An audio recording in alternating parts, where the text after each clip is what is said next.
how crucial is a romantic relationship to that social connection and loneliness? The pandemic created a transformation in interpersonal relationships. We're so connected and we're the most lonely. Another match, another chat, another like. One? No. Topic after topic, it's just a dead end. What was I thinking? I don't think people take the time to get to know each other. Connecting with people based on a photo, and you're judging people. Ultimately looking for, I don't know, love, I guess.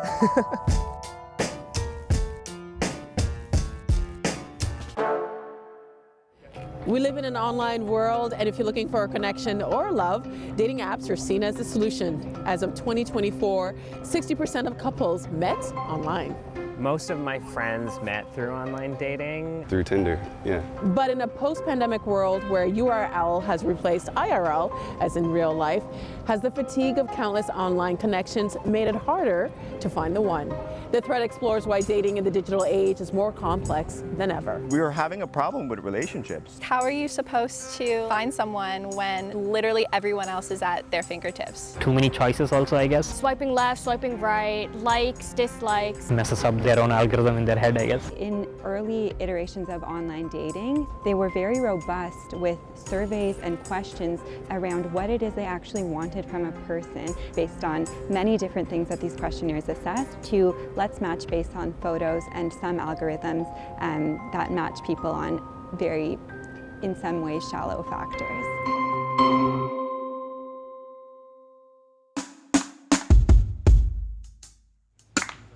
Dating apps are kind of a love-hate thing. Everyone's on them and then everyone hates being on them. Some people are like really good at talking online, but not good at talking in person. It's like the only thing you have in common is you both downloaded the same app. Sort of the same way we view like social media and media in general, a kind of like gamification process of it. Kind of like marketing landing pages of people. I think I primarily used Hinge, like that was like the least bad one. But it's really surface level. Challenges with dating apps. Yeah. What are those challenges? Bots. We spoke to Mariana Bokharova from University of Toronto on how apps are making it harder to form real, meaningful connections. Talking about love at the end of the day, which would be something that is exciting, something that you're looking forward to, yet we're ending up frustrated and tired and probably not wanting to do it anymore. What is dating app burnout? The World Health Organization actually introduced burnout as a syndrome. So while it's not classified as a mental illness, it is a syndrome in the sense that we have exhaustion, so fatigue, and there's a feeling of it's ineffective. No matter what I do, I'm not getting the end result that I want. And so people feel obviously tired of it. And so there's an element of frustration that comes along with that. And we know that this is true based on research. It looked at 500 individuals who were on dating apps. And what the researchers found was that the longer individuals had been on dating apps, the more likely they would be to be experiencing this dating burnout. But if you look at the research, it was first identified almost 10 years ago as specifically Tinder fatigue. So now I think that there are many, many more apps introduced. We can generalize it to dating burnout or app fatigue. We didn't even have to leave the office to find someone impacted by dating apps. TVO's Leticia Dogbe became discouraged by the digital noise. I quit dating apps, I think a year ago now. I just can't get the people that I meet on these apps to really see through me and understand who I am really. It's just, it's too surface level. But app fatigue isn't just draining our time, it's also taking a toll on our confidence. So when we think about self-esteem, it is mediated socially, which means you get feedback from other people, which affects how you view yourself. Is a tricky one because when you do look at how connections are made, and they're made currently through dating apps in a way that's much more objectifiable, they tend to swipe much more. They tend to feel much more anxious about the results on their app. So who they're chatting with, how they're chatting, is this going to be a connection or isn't it? So if self-esteem has an effect on how they use the apps, I believe that it's cyclical based on the concept of self-esteem itself. I used to go to parties and whatever, and I wanted to start conversation with a girl. It was hard because she's like, oh, I don't like you. Then they look at me dancing or singing or playing, their interest.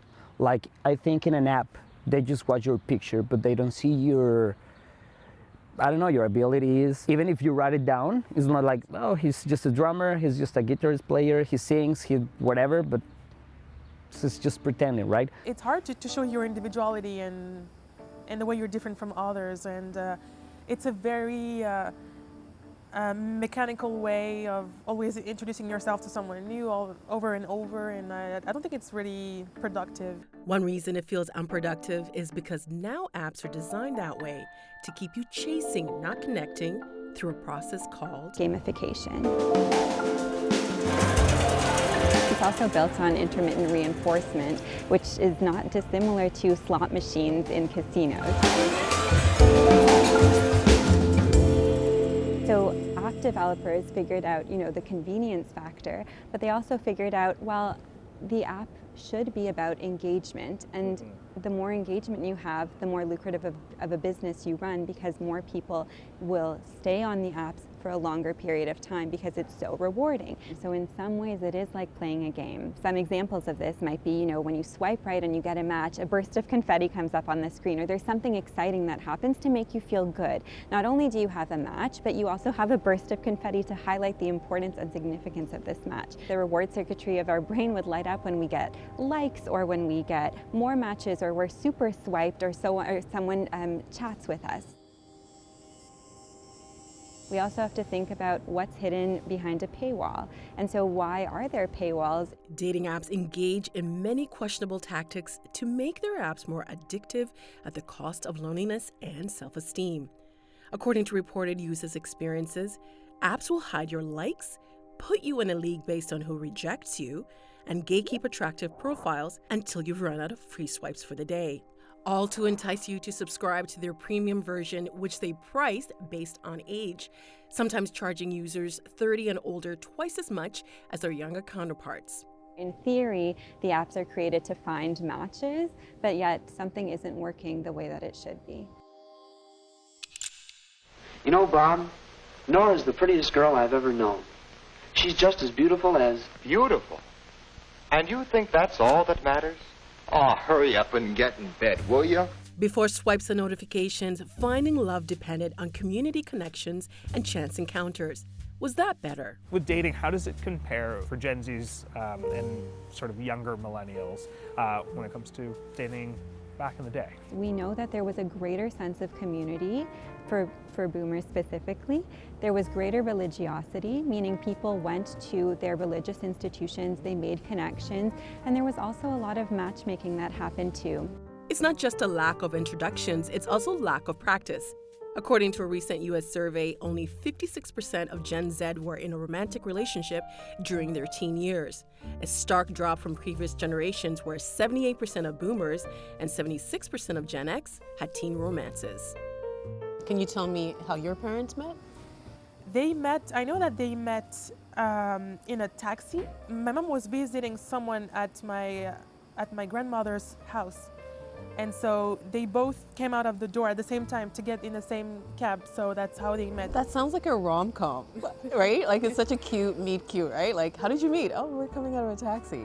And that's like an authentic experience because you just happen to be at the same place at the same time. For previous generations, everyday interactions often led to deeper connections. However, with third spaces like bars and clubs in decline and more people working from home, opportunities for chance encounters are dwindling. New challenges are making it harder than ever to find real-life romance. If we think about how people meet offline, it's generally through education, it's through religious institutions, it's through friends. The pandemic created a transformation in interpersonal relationships, unlike anything we've experienced.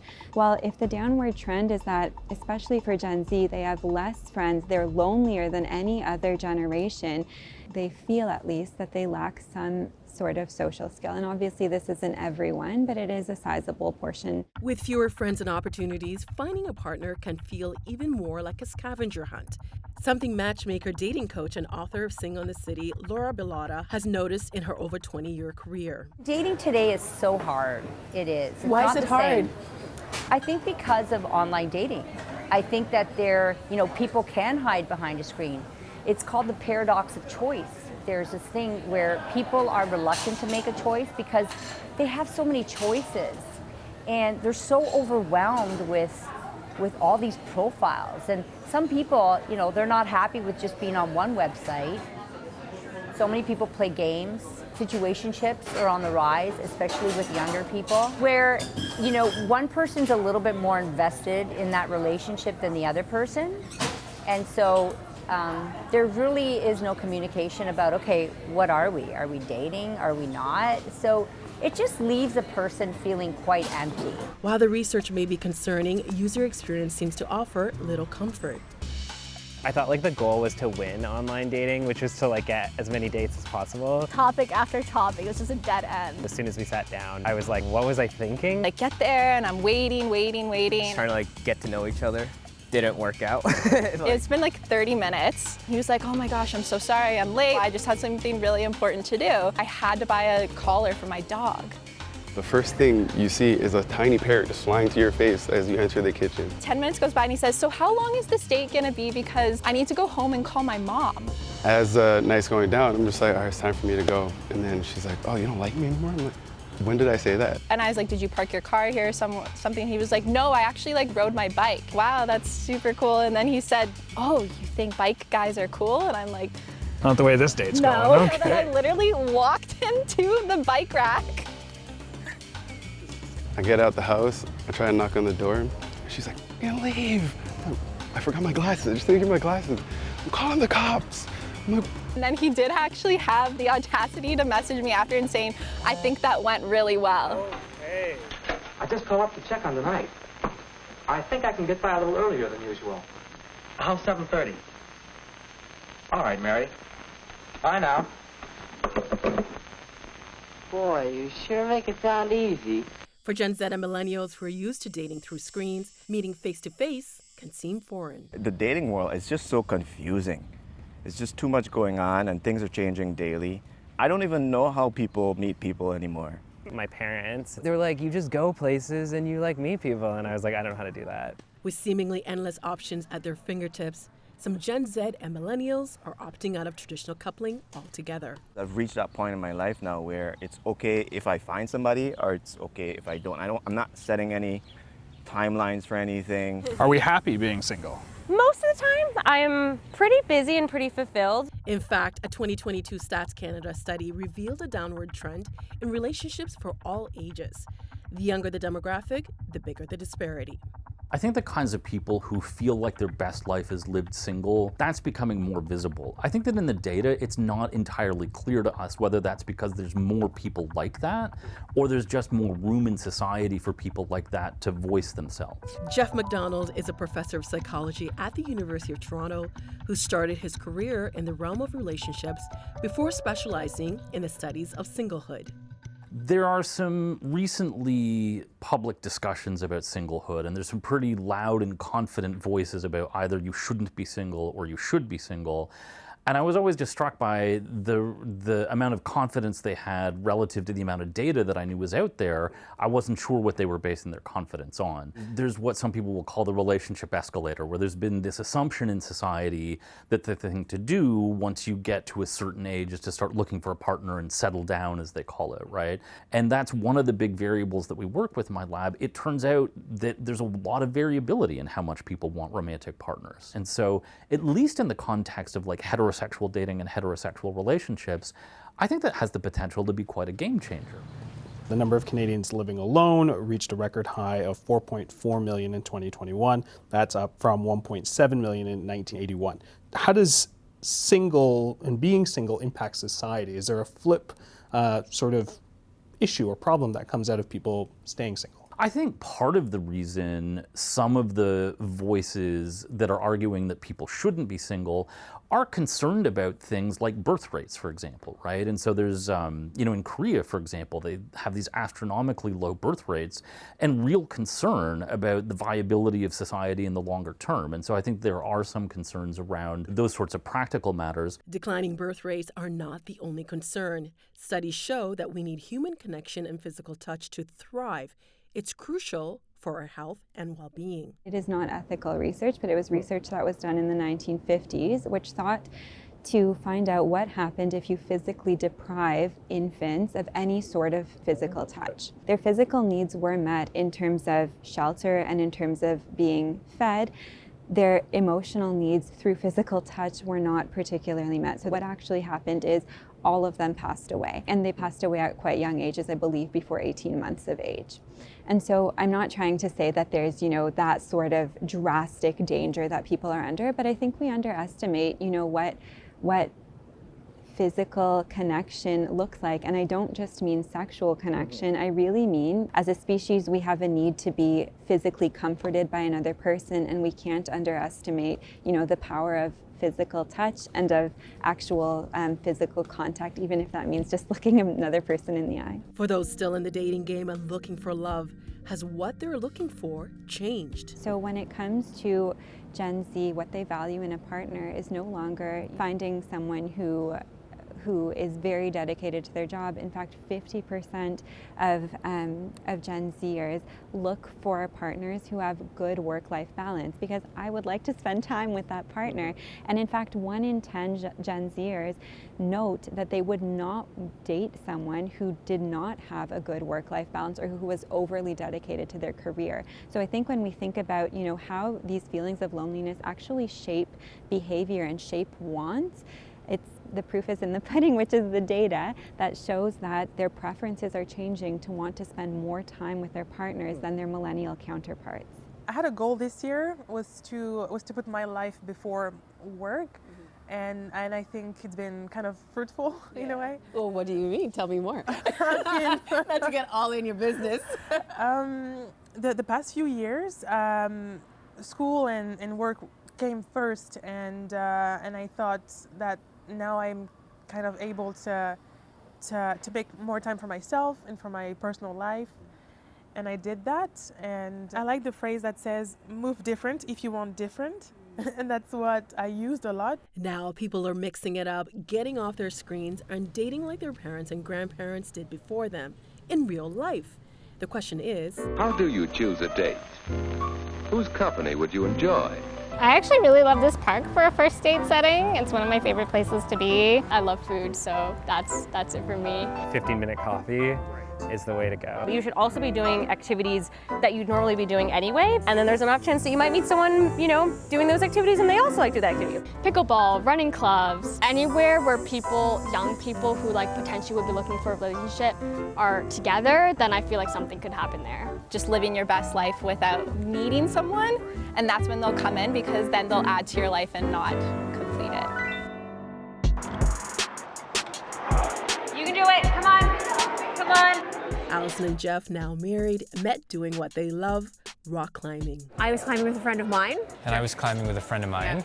I said, hi, do you climb here every Friday night? No, yep. Allison felt a connection and found a way to connect. I posted on the ISO Facebook group for the gym. I didn't have Facebook. Yeah, I Jeff still did don't not have have Facebook, Facebook. but I heard it from 3 or 4 people. Lots of people let Jeff know. And we went on our first date the next week. Yep.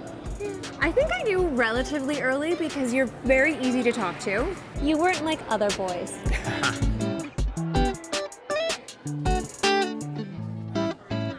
I had finished my master's degree and my NP education. I had no thoughts about dating during the whole process, and it was like, okay, now I'm done. And so I got on the apps.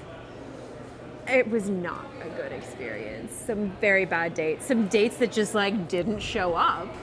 I was like, that is rude. There's only so much coffee or dinner or walks in the park you can have before it starts to get repetitive. So you really was out of it when we were together, first met. Yeah, I just started feeling like I'm putting all this effort to go and meet people and I'm not doing things that I want to do. So I'm going to focus on the things that I want to do, like climbing. Community can open up the opportunity to meet people. You have something in common already.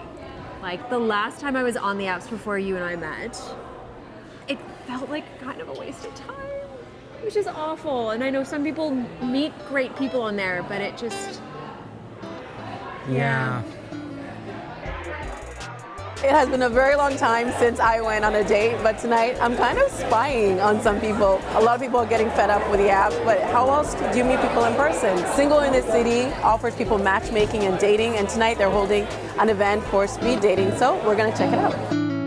Anybody have any questions so far? All right, so guys are gonna move and the girls stay put. So what we're gonna do is we're gonna go in a clockwise order. For those anxious about stepping out from behind the screen to date, Laura teaches real-life social skills. Some people can be quite nervous.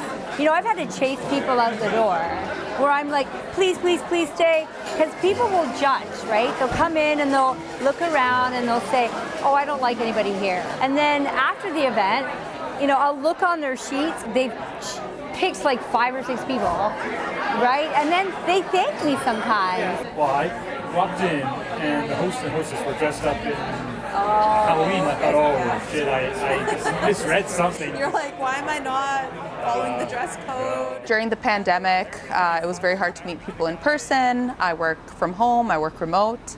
So I found that this was a really great opportunity to meet people in person, make new connections, and you never know.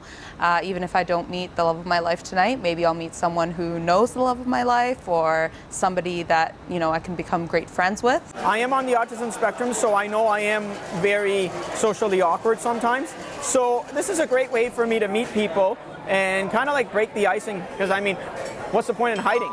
You said this was your first time doing the speed dating event. It is, yeah. Yeah. So have you done online dating? I've done so much online dating and I'm done with it. I'm done. Women want certain things, men want certain things, and then when they meet, there's a little bit of miscommunication, so it doesn't happen. But with speed dating, you all came here, you sit, you get to know each other, and there's no money, you don't have to buy anyone dinner. It's just all about the conversation and the vibes. So it kind of equalizes, I guess, things. There's something to be said about meeting somebody face to face, you know? There's no better way to meet someone than to see their and feel their vibe, you know? See the smile on their face. And again, pictures lie, you know? So I always encourage people, like if dating online isn't working for you, like stop wasting your time. Get out and meet people. How are you finding the evening? I like it. I like meeting new people. I like getting this new experience and seeing people like face to face is like genuine. So right after the pandemic, people wanted to meet like crazy in person because we generally will host a New Year's party every year and we couldn't host it for at least one of the years, and then it's the second year just right after everything opened up. It was insane. Like we had never had that many people at a party. It was like people wanted to be in person. In person, and I feel like that trend has continued. Why do we see a strong sort of move to in real life experiences?